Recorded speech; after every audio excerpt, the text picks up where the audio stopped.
Salut à tous et bienvenue pour le JT du comptoir parisien, votre JT 100% PSG. Et après la précieuse victoire contre Bordeaux, 1-0 hier soir, Mauricio Pochettino a fait un point sur l'état des blessés à moins d'une semaine du match retour contre le FC Barcelone, Adrien. Exactement, Arthur, déclaration assez globale au sujet de Di Maria, de Verratti, de Florenzi, enfin de tous les blessés qu'il y a. Je cite pas Neymar, c'est volontaire, vous allez comprendre pourquoi dans 30 secondes.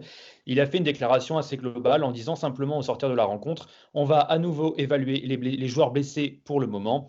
On verra à ce moment-là, ce jeudi du coup, si on peut récupérer certains d'entre eux pour samedi. Samedi, c'est le match de 16e de finale contre Brest de Coupe de France. Ce serait une bonne chose de les récupérer.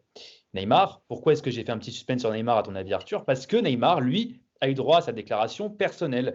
Voilà, il y a de l'optimisme puisqu'il parle carrément, Mauricio Pochettino, d'une éventuelle présence face à Brest ce week-end, en 16e de finale de Coupe de France donc. Il a simplement déclaré, oui, oui, la récupération est plutôt favorable. C'est la même chose que ce que je viens de dire. On va évaluer son cas comme pour les autres joueurs touchés. Et là, c'est intéressant. On est satisfait de son évolution et on va voir demain et dans les prochains jours s'il est en condition pour aider l'équipe ce week-end contre Brest. Donc Neymar, qui était annoncé sur un simple point médical avant le match contre Brest, pourrait du coup être là face à Brest et donc du coup postuler éventuellement, même possiblement dans ce cas, à une place dans le groupe face au FC Barcelone. Et alors, excellente nouvelle du côté du PSG, du coup, avec cette possible présence de Neymar complètement inattendue contre le Barça. Mais en revanche, du côté catalan, il y a une très mauvaise nouvelle qui est tombée mercredi soir. Alors effectivement, leur mauvaise nouvelle pour le PSG ou pour l'FC Barcelone, ça dépend du point de vue vu le match qu'il a fait au match aller. C'est Gérard Piqué qui, parce que le FC Barcelone, par le biais d'un communiqué ce jeudi, a annoncé dans l'après-midi que son joueur souffre, alors je cite, d'une entorse du ligament interne du genou droit. Concrètement, la durée de son absence dépendra du coup de l'évolution de la blessure, mais du côté de As, on se montre très très pessimiste. Pourquoi? Puisque la durée de son absence serait de 3 semaines, chose qui, de ce fait, le met d'office forfait pour le match contre le PSG dans 6 jours, mercredi 10 mars, au Parc des Princes.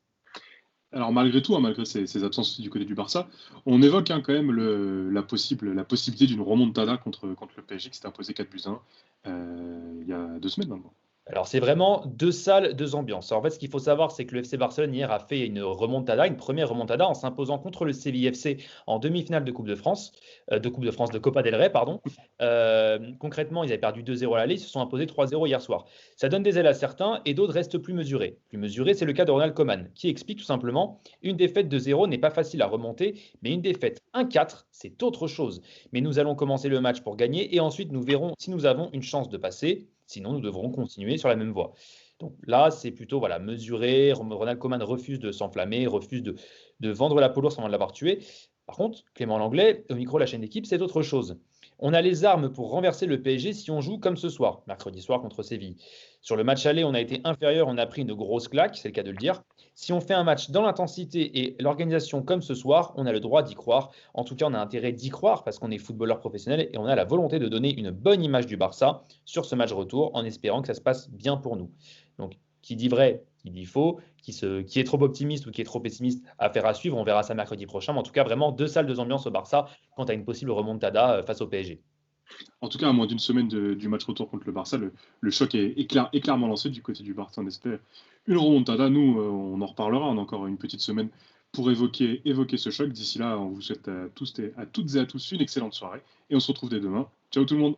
Ciao tout le monde.